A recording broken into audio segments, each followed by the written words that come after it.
Hi and welcome to the Simple Logistics channel. Today out of the office. We are going to discuss a little bit about air transport today. The main thing about air transport is that air transport cannot be used for every type of product. If you have dangerous goods, for example, uh, there is some IATA regulations regarding the dangerous goods, and you can have some limitations regarding quantity, type of aircraft.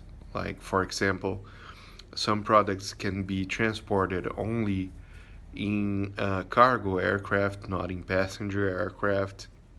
Liquids, glass, delicate material, all that is not really recommended for air transport. It can be done, but there are issues regarding packing and documentation. If you have these kind of products, try to avoid air transport if you can.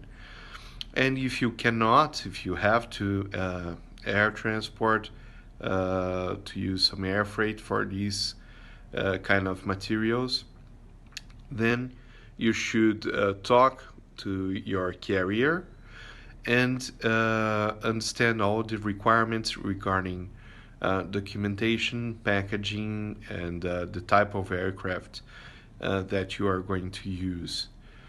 So be careful to avoid damaging those goods, and be careful to avoid creating an incident for the carrier, depending on the kind of product.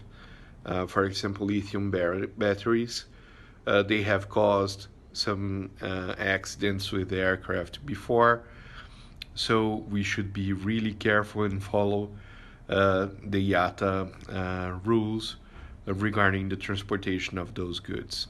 Okay, so this is what I had for today. Thank you. Bye.